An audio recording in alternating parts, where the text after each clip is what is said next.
নমস্কার, হাই নিউজে সকলকে স্বাগত। সঙ্গে রয়েছে আমি রিম্পি। শুরু করছি নিউজ টুডে, আর শুরুতেই দেখে নেব আজকের হেডলাইন্স।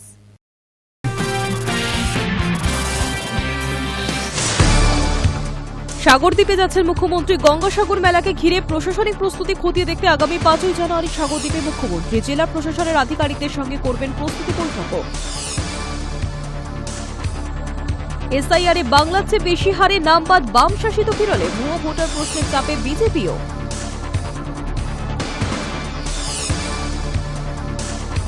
বড়দিন মানেই কলকাতা জুড়ে আলোর মেলা আর হাজারো মানুষের ভিড়। বিপুল জনসমাগমে অপ্রীতিকর পরিস্থিতি এড়াতে কঠোর নিরাপত্তা ও যান চলাচলের বিশেষ পরিকল্পনা ঘোষণা কলকাতা পুলিশের।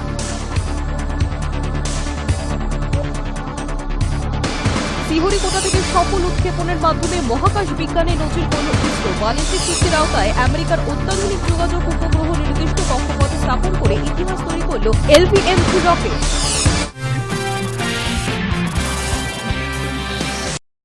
তারকা ফুটবলার লিওনেল মেসির কলকাতা সফর ঘিরে বিশৃঙ্খলায় নড়ে চড়ে বসেছিল রাজ্য প্রশাসন। তাই গঙ্গাসাগর মেলায় সব রকম ভিআইপি সংস্কৃতি বন্ধের নির্দেশ দিয়েছিলেন মুখ্যমন্ত্রী। আর এবার গঙ্গাসাগর মেলাকে ঘিরে প্রশাসনিক প্রস্তুতি খতিয়ে দেখতে স্বয়ং সাগরদ্বীপে যাচ্ছেন মুখ্যমন্ত্রী মমতা বন্দ্যোপাধ্যায়। তারকা ফুটবলার লিওনেল মেসির কলকাতা সফর ঘিরে বিশৃঙ্খলা নড়ে চড়ে বসেছিল রাজ্য প্রশাসন। 15 ডিসেম্বর নবান্নে এক উপাচার্যের বৈঠক করে গঙ্গাসাগর মেলায় সব রকম ভিআইপি সংস্কৃতি বন্ধের নির্দেশ দিয়েছিল মুখ্যমন্ত্রী মমতা বন্দ্যোপাধ্যায়। যুব ভারতের ঘটনা থেকে শিক্ষা নিয়েই সাগরদ্বীপে বৃহৎ জনসমাবেশে যাতে কোনোভাবেই ভিআইপি সংস্কৃতি থাবা না বসাতে পারে সেই বিষয়ে আগাম সচেতনতা অবলম্বন করছে রাজ্য প্রশাসন। আর এবার গঙ্গাসাগর মেলাকে ঘিরে প্রশাসনিক প্রস্তুতি খতিয়ে দেখতে স্বয়ং সাগরদ্বীপে যাচ্ছেন মুখ্যমন্ত্রী মমতা বন্দ্যোপাধ্যায়। নবান্ন সূত্রে খবর, আগামী 5 জানুয়ারি তিনি সাগরে পৌঁছাবেন। সেখানে পৌঁছেই দক্ষিণ 24 পরগনা জেলা প্রশাসনের আধিকারিকদের সঙ্গে প্রস্তুতি বৈঠক করার পাশাপাশি একাধিক উন্নয়ন প্রকল্পের উদ্বোধন ও শিলান্যাস করার পরিকল্পনাও রয়েছে তার। পরিদর্শন শেষে 6 জানুয়ারি কলকাতায় ফেরার কথা মুখ্যমন্ত্রীর। নবান্নের এক শীর্ষ আধিকারিক জানিয়েছে, 2026-এ গঙ্গাসাগর মেলায় কোনোভাবেই ভিআইপি সংস্কৃতি চলবে না। এই নির্দেশ আগেই দিয়েছেন মুখ্যমন্ত্রী। সেই নির্দেশ কার্যকর হচ্ছে কিনা এবং মেলার সার্বিক প্রস্তুতি কতটা এগোলো তা সরেজমিনে দেখতেই নিজের সাগরদ্বীপে যাচ্ছেন তিনি। প্রশাসনের তরফে নিরাপত্তা, স্বাস্থ্য পরিষেবা, পানীয় জল, বিদ্যুৎ, সাফাই, যাতায়াত ও অস্থায়ী আবাসনের ব্যবস্থা নিয়ে বিস্তারিত রিপোর্ট পেশ করেছেন মুখ্যমন্ত্রী। উল্লেখ্য, 15 জানুয়ারি নবান্নে গঙ্গাসাগর মেলা সংক্রান্ত প্রস্তুতি বৈঠকে মুখ্যমন্ত্রী স্পষ্টভাবে জানিয়েছিলেন, সাধারণ পুণ্যার্থীদের অসুবিধা হয় এমন কোনো ব্যবস্থা বরদাস্ত করা হবে না। ভিআইপি পাস, আলাদা রাস্তা বা বিশেষ সুযোগের সংস্কৃতি থেকে বেরিয়ে এসে সকলের জন্য সমান পরিষেবা নিশ্চিত করার উপরে জোর দেন তিনি। সেই সিদ্ধান্ত বাস্তবায়নে প্রশাসনের ভূমিকা নিয়েও কড়া বার্তা দেন মুখ্যমন্ত্রী। এই সফরে মুখ্যমন্ত্রী কপিল মুনির মন্দিরে পুজো দিতে পারেন বলে প্রশাসনিক সূত্রে ইঙ্গিত মিলেছে। পুণ্যার্থীদের সুবিধার্থে মন্দির চত্বর ও সংলগ্ন এলাকার ব্যবস্থাপনার ভিড় নিয়ন্ত্রণ এবং নিরাপত্তা ব্যবস্থা তিনি খতিয়ে দেখবেন বলে জানা যাচ্ছে। 14 জানুয়ারি পৌষ সংক্রান্তিতে গঙ্গাসাগর পুণ্যস্নান হবে, যদিও মেলা শুরু হয়ে যাবে 10 জানুয়ারি থেকে এবং চলবে 16 জানুয়ারি পর্যন্ত। লক্ষ লক্ষ পুণ্যার্থীদের সমাগম হবে বলে প্রশাসনের অনুমান। সেই কারণেই কোনো রকম ত্রুটি না রেখে মেলাকে সুষ্ঠু ও নিরাপদভাবে পরিচালনার জন্য আগেই বিস্তারিত নির্দেশ দিয়েছিলেন মুখ্যমন্ত্রী। নবান্ন সূত্রে আরও জানা গিয়েছে, মুখ্যমন্ত্রীর এই সফর প্রশাসনের কাছে কার্যত একটি ফাইনাল রিভিউ। মুখ্যমন্ত্রীর নির্দেশ অনুযায়ী শেষ মুহূর্তে ঘাটতি পূরণ করেই মেলায় নামতে হবে প্রশাসনকে। Hi news network.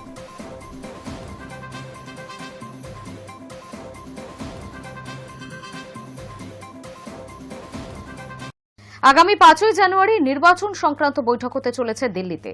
রাজ্যের পুলিশ অফিসার সহ কেন্দ্রীয় স্বরাষ্ট্র মন্ত্রকের প্রতিনিধি ও রাজ্যের সিইও মনোজ আগরওয়াল সহ নির্বাচন কমিশনের প্রতিনিধিরা উপস্থিত থাকবেন বলেই খবর।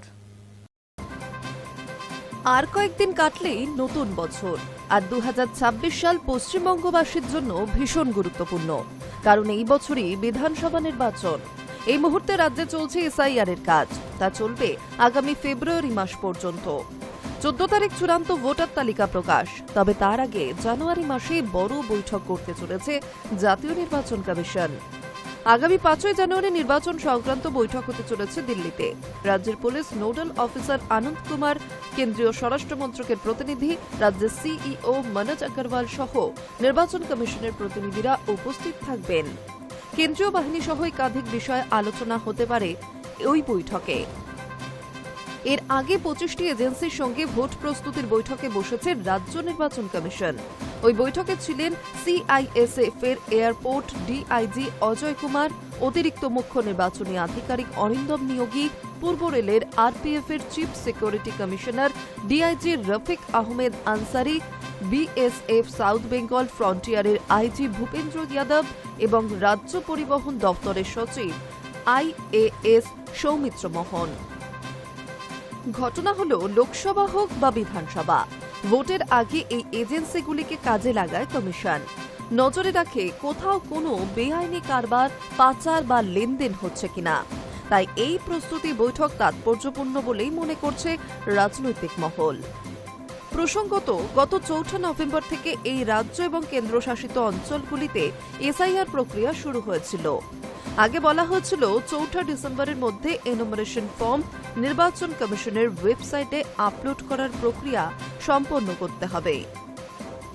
9 ডিসেম্বরের খসড়া ভোটার তালিকা প্রকাশ করা হবে এবং 2026 সালের 7 ফেব্রুয়ারি প্রকাশিত হবে চূড়ান্ত ভোটার তালিকা। তবে নতুন ঘোষণায় গোটা প্রক্রিয়ায় 7 দিন করে পিছিয়ে দেওয়া হয়। এনুমারেশন ফর্ম জমা নেওয়া এবং কমিশনের ওয়েবসাইটে আপলোড করার প্রক্রিয়া শেষ করতে হয়েছে 11 ডিসেম্বরের মধ্যে। 12 ডিসেম্বর থেকে 15 ডিসেম্বর পর্যন্ত চলেছে খসড়া ভোটার তালিকা প্রস্তুত করার কাজ। খসড়া ভোটার তালিকা প্রকাশ করা হয়েছে 16 ডিসেম্বর। এই তালিকা সংক্রান্ত যাবতীয় অভিযোগ, আপত্তি কমিশনে জানানো যাবে 15 জানুয়ারি পর্যন্ত।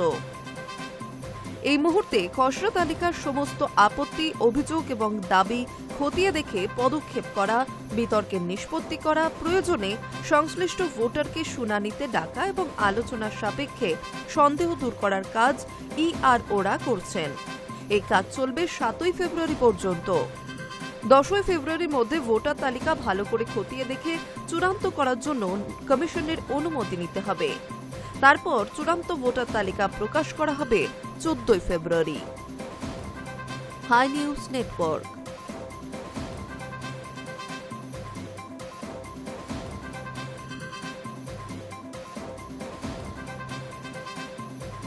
সিঙ্গেল বেঞ্চের রায় অন্তর্বর্তী স্থগিতাদেশ। এখনই চাকরি যাচ্ছে না পাহাড়ের 313 শিক্ষকের। আপাতত স্বস্তি শিক্ষকদের। এখনই পাহাড়ের চাকরি বাতিল নয়। কলকাতা হাইকোর্টের সিঙ্গেল বেঞ্চের নির্দেশের উপর অন্তর্বর্তীকালীন স্থগিতাদেশ জারি করল ডিভিশন বেঞ্চ। কলকাতা হাইকোর্টের জলপাইগুড়ি সার্কিট বেঞ্চ বুধবার এই নির্দেশ দিয়েছে। ফলে বছর শেষের আগে কিছুটা স্বস্তি পেলেন জিটিএর 313 জন শিক্ষক। आज जो जलपाईगुड़ी डिवीजन बेंच से जो आज हम लोग को राहत मिला है, क्योंकि अब तक जो सिचुएशन हो रहा था हिल्स में 313 का, वो आज हम लोग को जजमेंट जो दिया 12 वीक्स, दैट मीन्स 3 मंथ। तो इसलिए हम लोग थोड़ा सा हैप्पी है, क्योंकि हम लोग को टाइम मिला। Being a teachers, we are not corporate, so many reasons in hill area, then I will justice high court decision. পাহাড়ে শিক্ষক নিয়োগ দুর্নীতির অভিযোগ উঠেছিল। চলতি মাসেই কলকাতা হাইকোর্টের সিঙ্গেল বেঞ্চ সেই মামলায় 313 জন শিক্ষকের চাকরির বাতিলের নির্দেশ দিয়েছিল। পরবর্তীতে সেই রায়কে চ্যালেঞ্জ করে কলকাতা হাইকোর্টের ডিভিশন বেঞ্চে আবেদন করেছিলেন শিক্ষকরা। কলকাতা হাইকোর্টের জলপাইগুড়ির সার্কিট বেঞ্চে এই মামলার শুনানি হয়। বিচারপতি তপব্রত চক্রবর্তী ও বিশ্বরূপ চৌধুরীর ডিভিশন বেঞ্চে এই মামলার শুনানি হয়। সেখানে এই বিচারপতিরা সিঙ্গেল বেঞ্চের রায়ের উপর স্থগিতাদেশ দিয়েছেন। ডিভিশন বেঞ্চের বক্তব্য, এই শিক্ষকরা দীর্ঘদিন চাকরি করছেন। সিঙ্গেল বেঞ্চ এই বিষয়টি ভেবে দেখেনি। শুধু তাই নয়, রাজনৈতিক অস্থিরতার কারণে এবং অন্যান্য কারণের শিক্ষক নিয়োগ বন্ধ ছিল। এই বিষয়টিও বিবেচনা করেনি সিঙ্গেল বেঞ্চ। তারপরই রায়ের ওপর স্থগিতাদেশ জারি করা হয়। আপাতত 12 সপ্তাহের জন্য এই স্থগিতাদেশ কার্যকর থাকবে। পাশাপাশি রাজ্য সরকার ও মামলাকারীদের হলফনামা পেশের নির্দেশও দেওয়া হয়েছে। পাহাড়ে জিটিএ নিয়ন্ত্রণাধীন অঞ্চলে থাকা স্কুলগুলিতে বেআইনিভাবে শিক্ষক নিয়োগ হয়েছে বলে অভিযোগ ওঠে। শুধু তাই নয়, বিজ্ঞপ্তি ছাড়াই একতরফাভাবে এই নিয়োগ করা হয়েছে বলেও অভিযোগ ওঠে। এহেন অভিযোগে কলকাতা হাইকোর্টের হস্তক্ষেপ চেয়ে মামলা দায়ের হয়। সেই মামলার শুনানিতে প্রাথমিক পর্যায়ে সিবিআই অনুসন্ধানের নির্দেশ দেয় কলকাতা হাইকোর্ট। যদিও সেই রায়কে চ্যালেঞ্জ করে কলকাতা হাইকোর্টের ডিভিশন বেঞ্চের দ্বারস্থ হয় রাজ্য। মামলার শুনানিতে ডিভিশন বেঞ্চ সেই রায়কেই বহাল রাখে, অর্থাৎ সিআইডি তদন্তের নির্দেশ বহাল রাখে আদালত। এই সংক্রান্ত মামলা গড়ায় সুপ্রিম কোর্ট পর্যন্ত, যদিও পরবর্তী সময়ে এই মামলা ফের ফিরে আসে কলকাতা হাইকোর্টে। High news network. 100 দিনের কাজ থেকে মহাত্মা গান্ধীর নাম মুছে ফেলার প্রতিবাদে রাজভবন অভিযান কংগ্রেসের। নেতৃত্ব রাজ্য সভাপতি শুভঙ্কর সরকারের। ধুন্ধুমার পরিস্থিতি সৃষ্টি হয় রাজভবনের সামনে। ব্যারিকেড ভেঙে এগিয়ে আসার চেষ্টা করেন কংগ্রেস কর্মীরা।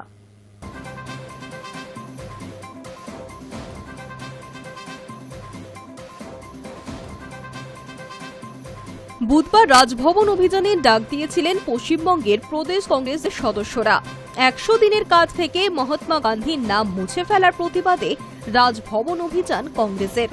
100 দিনের কাজের টাকা কেন দিচ্ছে না কেন্দ্রীয় সরকার এবং তার পাশাপাশি 100 দিনের কাজের টাকার অভিষেকে অবিলম্বে রাজ্য সরকারকে শ্বেতপত্র প্রকাশ করতে হবে, এই দাবি নিয়ে রাজভবন অভিযানে ডাক দিয়েছিলেন প্রদেশ কংগ্রেসের সদস্যরা, যার নেতৃত্বে ছিলেন রাজ্য সভাপতি শুভঙ্কর ঘোষ। রাজভবনের সামনে মিছিল পৌঁছলে পুলিশের পক্ষ থেকে ব্যারিকেড করে তোলা হয়। ধুন্ধুমার পরিস্থিতি তৈরি হয় রাজভবনের সামনে। ব্যারিকেড ভেঙে এগিয়ে আসার চেষ্টা করেন কংগ্রেসের কর্মীরা। পুলিশের সঙ্গে শুরু হয় ধস্তাধস্তি। শুভঙ্কর সরকার সহ বেশ কিছু কংগ্রেস কর্মীকে আটক করে নিয়ে যান পুলিশের আধিকারিকেরা। High news network.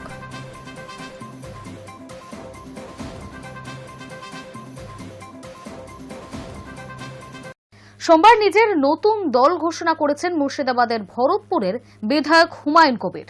কিন্তু এই বিষয়ে অধ্যক্ষ বিমান বন্দ্যোপাধ্যায় বলছেন, হুমায়ুন কবিরের বিধায়ক পদ খারিজ নিয়ে কোনো আবেদন আমার কাছে জমা পড়েনি, পড়লে আমি তা নিয়ে জুডিশিয়াল নোটিশ জারি করতে পারি। অন্যদিকে হুমায়ুনের রাজনৈতিক দল নিয়েও ব্যাখ্যা চাইতে পারেন অধ্যক্ষ। সোমবার নিজের নতুন দল ঘোষণা করেছিলেন হুমায়ুন কবির। তৃণমূল থেকে সাসপেন্ড হওয়া এই নেতার তবে বর্তমান অবস্থা কি তা জানতে হুমায়ুনকে বিধানসভায় ডেকে পাঠানো হবে বলেই জানালেন অধ্যক্ষ বিমান বন্দ্যোপাধ্যায়।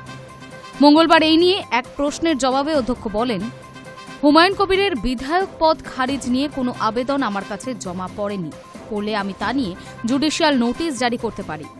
তবে তিনি যে নতুন কোনো রাজনৈতিক দল তৈরি করছেন সেই বিষয়ে আমাদের কিছুই জানাননি।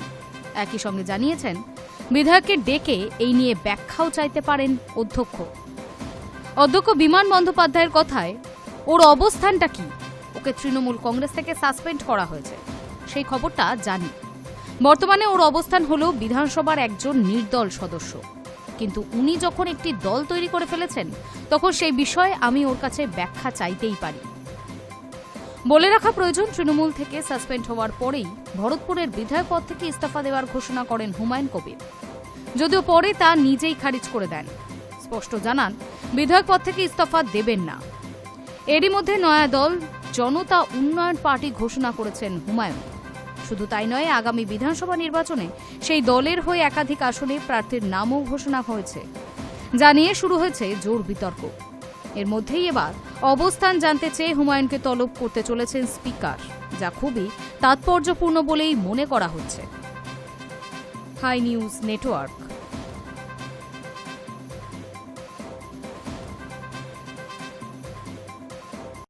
ভোটের আগে সাংগঠনিক স্তরে একাধিক রদবদল তৃণমূলের, বাড়তি নজর ভরতপুরে। বুধবার এই কথা জানিয়েছে তৃণমূল কংগ্রেস। পাশাপাশি রানাঘাট 2 নম্বর ব্লকের মূল সংগঠনের সভাপতিও বদল করা হয়েছে। ভোটের আগে সাংগঠনিক স্তরে একাধিক রদবদল তৃণমূলের, ভরতপুরে অতিরিক্ত নজর শাসক দলের। ভরতপুরের 2টি ব্লকের সংগঠনে বিরাট রদবদল। ভরতপুরের 2টি ব্লকেই বদলে ফেলা হল মূল, যুব, মহিলা, আইএনটিটি ইউসির সভাপতি সহ সভাপতিদের। ভরতপুরের পাশাপাশি রানাঘাট 2 নম্বর ব্লকের মূল সংগঠনের সভাপতিও বদল করা হয়েছে। এছাড়াও রানাঘাট সাংগঠনিক জেলার সাধারণ সম্পাদক পদেও বদল করা হয়েছে। বুধবার তৃণমূলের একটি পোস্টে দেখা গিয়েছে, ভরতপুরের 1 নম্বর ব্লকের মূল সংগঠনের নতুন সভাপতি হয়েছেন নজরুল ইসলাম। বদল করা হয়েছে ভাইস প্রেসিডেন্ট পদেও। নতুন দায়িত্ব নিচ্ছেন প্রিয়ব্রত ঘোষ।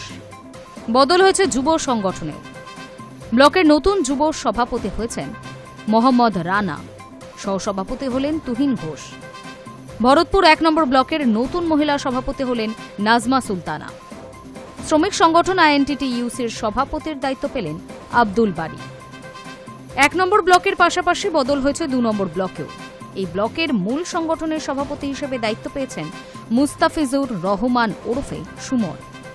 যুব সংগঠনের সভাপতি হয়েছেন কাজী নাজির হোসেন। মহিলা সংগঠনের সভাপতির দায়িত্ব পেয়েছেন সাহিবা লোহার মাঝি। এই ব্লকের আইএনটিটিইউসির নতুন সভাপতি হলেন রাজু চৌধুরী। এছাড়াও রানাঘাট 2 নম্বর ব্লকের মূল সংগঠনের সভাপতি হয়েছেন সুবীর ধর। রানাঘাট সাংগঠনিক জেলা কমিটিতেও বদল করা হয়েছে। নতুন সাধারণ সম্পাদকের দায়িত্ব পেয়েছেন Rupankar Bandyopadhyay. Hi news Network.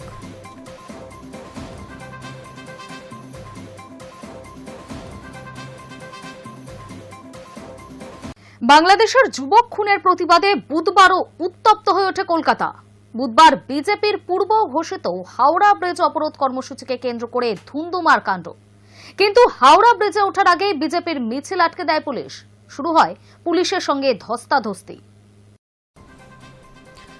বাংলাদেশের যুবককে খুনের প্রতিবাদে বুধবারও উত্তপ্ত হয়ে ওঠে কলকাতা। বুধবার বিজেপির পূর্ব ঘোষিত হাওড়া ব্রিজ অবরোধ কর্মসূচিকে কেন্দ্র করে ধুন্ধুমার কাণ্ড। কিন্তু হাওড়া ব্রিজে ওঠার আগেই বিজেপির মিছিল আটকে দেয় পুলিশ।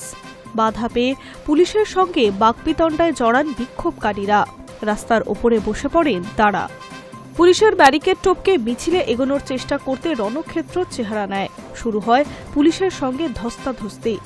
তার জেরে হাওড়া ব্রিজ এবং তার আশেপাশে যানজটের সৃষ্টি হয়েছে। সম্প্রতি মনমোহন সিংয়ে দীপুর দাসকে পিটিয়ে খুনের অভিযোগ ওঠে। সেই ঘটনার প্রতিবাদে শুরু হয় পশ্চিমবঙ্গ সহ ভারতের বিভিন্ন প্রান্তে বিক্ষোভ। মঙ্গলবার বিশ্ব হিন্দু পরিষদ, এভিবিপি, হিন্দু জাগরণ মঞ্চ সহ সংঘ পরিবারের একাধিক সংগঠনের ডাকে কলকাতায় বাংলাদেশের উপদূতাবাস অভিযানকে কেন্দ্র করে উত্তপ্ত হয়ে উঠেছিল বেকবাগান এলাকা। বাংলাদেশের উপদূতাবাসের সামনে পৌঁছানোর আগেই বিক্ষোভকারীদের আটকে দেয় পুলিশ। বিক্ষোভকারীদের তরফে জানানো হয় বাংলাদেশে উপদূতাবাসের স্মারকলিপি দেওয়া হবে। পুলিশ বিক্ষোভকারীদের আটকাতেই রণক্ষেত্রের চেহারা নেয় বেকবাগান এলাকা। প্রথমে ওই অভিযানে বিজেপি না থাকলেও পরিস্থিতি জটিল হওয়ার পরই ঘটনাস্থলে যান বিজেপি নেতৃত্বরা। পরে হাওড়া ব্রিজ অবরোধের কথাও বলেন বিজেপি। সেই মতো বুধবার সকালে বিজেপির নেতা কর্মীরা হাওড়া ব্রিজ এলাকায় মিছিলে এগোয়। তবে ব্রিজে ওঠার আগেই তাদের আটকে দেওয়া হয়। পরিস্থিতি এতটাই উত্তপ্ত হয় যে পরে পুলিশ ওই এলাকাকে ঘিরে ফেলে। মিছিল করে বিজেপির কর্মীরা ব্রিজে ওঠার চেষ্টা করলেও তাদের আটকে দেয় পুলিশ। বাধা পেয়ে বিজেপি কর্মীরা রাস্তার ওপরেই বসে স্লোগান দিতে থাকেন। পুলিশ তাদের সরাতে গেলে শুরু হয় দুই পক্ষের ধস্তাধস্তি। অভিযোগ, তখন পুলিশের ওপর চড়াও হন বিক্ষোভকারীরা। পুলিশ তাদের ছত্রভঙ্গ করার চেষ্টা করে।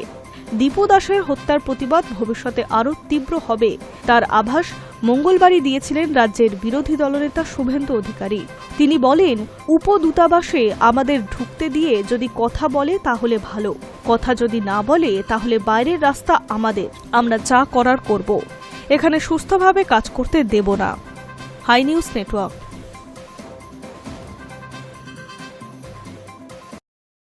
নিশার নাম বাতিলের 24 ঘন্টার মধ্যেই বালিগঞ্জে নতুন প্রার্থী দিলেন জেইউপি প্রধান হুমায়ুন কবির। একাধিক বিতর্কের জেরে কয়েক ঘন্টার মধ্যেই তার নাম প্রত্যাহার করে নেন। এবার সেই বালিগঞ্জ কেন্দ্রে নতুন প্রার্থীর নাম ঘোষণা করলেন হুমায়ুন। সোমবার নতুন দল ঘোষণা করেন ভরতপুরের বহিষ্কৃত বিধায়ক হুমায়ুন কবির। ওই দিনই মঞ্চে দাঁড়িয়ে নিশা চট্টোপাধ্যায়কে বালিগঞ্জ কেন্দ্রের প্রার্থী হিসেবে বেছে নিয়েছিলেন জনতা উন্নয়ন পার্টির প্রধান। কিন্তু একাধিক বিতর্কের জেরে পরে তার নাম প্রত্যাহার করে নেন। এবার সেই বালিগঞ্জ কেন্দ্রে নতুন প্রার্থীর নাম ঘোষণা করলেন হুমায়ুন কবির। আগামী বিধানসভা নির্বাচনে বালিগঞ্জ কেন্দ্রে জনতা উন্নয়ন পার্টির প্রার্থী হচ্ছেন প্রাক্তন police officer Abul Hasan.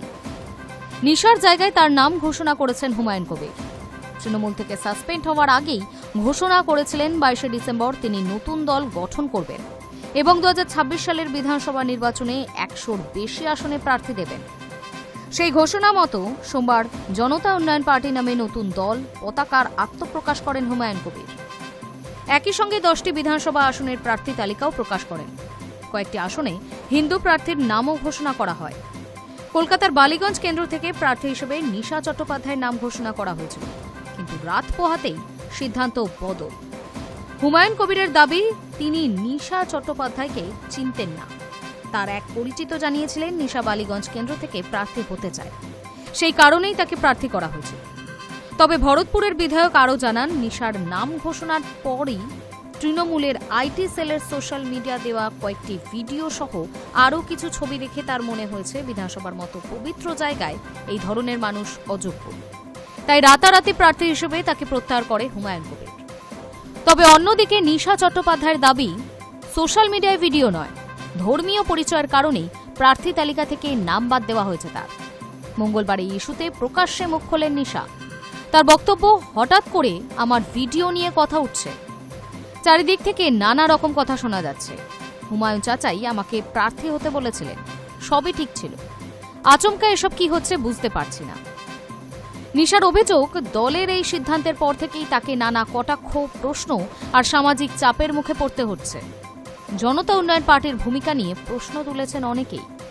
Video বিতর্কের আড়ালে আদৌ অন্য কোনো সমীকরণ কাজ করছে কিনা তা নিয়েও জোর চর্চা শুরু হয়েছে রাজনৈতিক মহলে। Hi news network.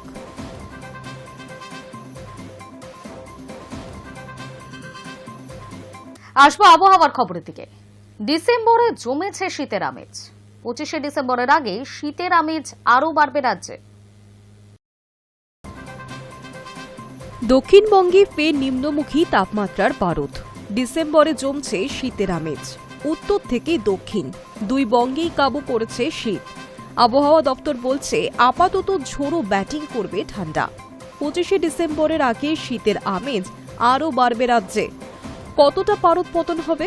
24শে ডিসেম্বরের পর থেকে কনকনে শীতের আমেজ থাকবে রাজ্যে। গত কয়েকদিন শীতের পথে বাধা হচ্ছিল পশ্চিমী ঝঞ্ঝা, তবে আবহাওয়া দপ্তর বলছে বর্তমানে সেই ঝঞ্ঝা কেটে গিয়েছে। ফলত বাড়বে ঠান্ডা। রাজ্য জুড়ে বজায় থাকবে শীতের আমেজ। 27শে ডিসেম্বরের মধ্যে দক্ষিণবঙ্গের জেলায় জেলায় 2 থেকে 3 ডিগ্রি সেলসিয়াস তাপমাত্রা নামতে পারে। বড়দিনেও জাঁকিয়ে থাকবে শীতের আমেজ। সপ্তাহান্তে কলকাতার তাপমাত্রা নামতে পারে 12 থেকে 13 ডিগ্রিতে। এদিকে পশ্চিমের জেলাগুলিতে শীতের দাপট আরও বেশি থাকবে। আপাতত সর্বনিম্ন তাপমাত্রা 10 থেকে 11 ডিগ্রি সেলসিয়াসের আশেপাশে থাকলেও চলতি সপ্তাহে তা 9 ডিগ্রি সেলসিয়াসে নামতে পারে। উত্তরবঙ্গেরও কিছু জেলাকে ঠান্ডায় টেক্কা দেবে পশ্চিমাঞ্চল। গত কয়েকদিন ঘন কুয়াশার চাদরে ঢেকে গিয়েছিল দক্ষিণবঙ্গ। আপাতত কুয়াশার প্রভাব কিছুটা কমেছে। সকালের দিকে কুয়াশা থাকলেও বেলা বাড়লে পরিষ্কার থাকছে আবহাওয়া। বৃষ্টির সম্ভাবনা নেই আগামী 7 দিনে। শুষ্ক আবহাওয়ায় বিরাজ করবে। শুষ্ক আবহাওয়ায় শীতের আমেজ থাকবে ভরপুর। উত্তরবঙ্গেও সকালের দিকে হালকা থেকে মাঝারি কুয়াশা থাকবে সব জেলাতেই। কোথাও কোথাও ঘন কুয়াশায় দৃশ্যমানতা নেমে যেতে পারে। উত্তরবঙ্গে ঠান্ডা আরও বেড়েছে। আগামী 2-3 দিনে আরও তাপমাত্রা নামার পূর্বাভাস রয়েছে। ইতিমধ্যেই উত্তরে পার্বত্য এলাকার তাপমাত্রা 5 ডিগ্রি সেলসিয়াসের আশেপাশে রয়েছে। আরও পারদ পতনের সম্ভাবনা রয়েছে। Hi news network.